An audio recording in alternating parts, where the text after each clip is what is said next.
जय श्री कृष्णा दोस्तों, बीएसएनआर फैमिली में आपका स्वागत है। दोस्तों, सावन के महीने में भगवान शंकर और माता पार्वती की दोनों की ही कृपा समान रूप से बरसती है, क्योंकि सावन के महीने में जितना महत्व सोमवार का है उतना ही मंगलवार का भी है। इस माह में जहां हर सोमवार को भोलेनाथ की पूजा की जाती है, वहीं हर मंगलवार को मां गौरी की पूजा की जाती है।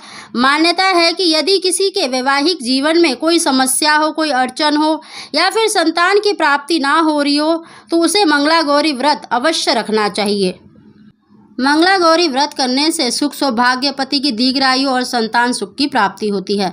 साथ ही मंगला गौरी का व्रत करने वाले को कथा अवश्य श्रवण करनी चाहिए। कथा सुनने मात्र से ही सुख, सौभाग्य, पुत्र संतान की प्राप्ति होती है।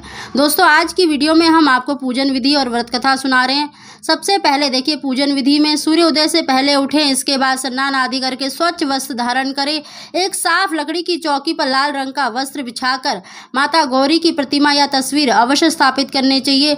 माँ के समक्ष व्रत का संकल्प करें और आटे का बना हुआ दीपक प्रज्वलित करें। इसके बाद धूप, दीप, नैवेद्य, फल फूल आदि से माँ गौरी का पूजन करें। पूजा पूर्ण होने के बाद माता गौरी की आरती करनी चाहिए और उनसे अपनी प्रार्थना अवश्य बोलनी चाहिए। साथ ही मंगला गौरी व्रत कथा अवश्य श्रवण करनी चाहिए। बोलो गौरी शंकर भगवान की जय। पौराणिक कथा के अनुसार पुराने समय में एक धर्मपाल नाम का सेठ रहता था। उसके पास धन दौलत की कोई कमी नहीं थी, बस कमी थी तो संतान की। इस वजह से सेठ और उसकी पत्नी काफी परेशान रहते थे। संतान प्राप्ति के लिए सेठ ने कई जप, तप, ध्यान और अनुष्ठान किए, जिससे देवी प्रसन्न हुई और सेठ से मनचाहा वर मांगने को कहा। तब सेठ ने कहा कि माँ, मैं सर्व सुखी हूँ, धन धान्य से संपूर्ण हूँ, परंतु मैं संतान सुख से वंचित हूँ।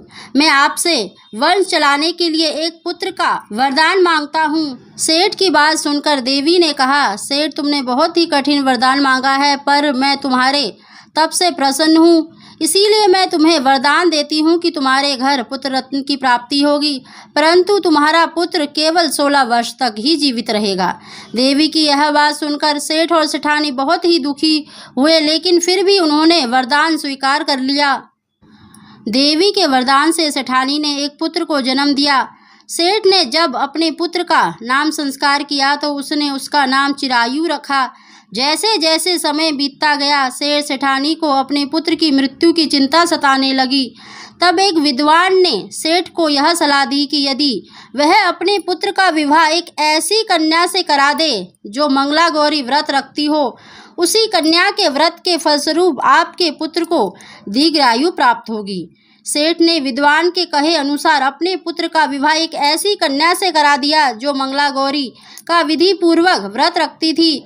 विवाह के परिणाम स्वरूप चिरायु का अकाल मृत्यु दोष समाप्त हो गया। जिस स्त्री से उसका विवाह कराया गया, वह स्त्री अपने पति के लिए सुख, शांति और अपने अखंड सौभाग्य के लिए माता गौरी का व्रत करती थी। उस स्त्री के व्रत से प्रसन्न होकर माता गौरी ने धर्मपाल की बहू को अखंड सौभाग्य का वरदान दिया, जिसके पश्चात चिरायु अपने नाम के अनुसार ही चिरंजीवी हुआ। तब से हर महिला अपने सुहाग के मंगल कामना के लिए मंगला गौरी व्रत करती है। बोलो मंगला गौरी माता की जय।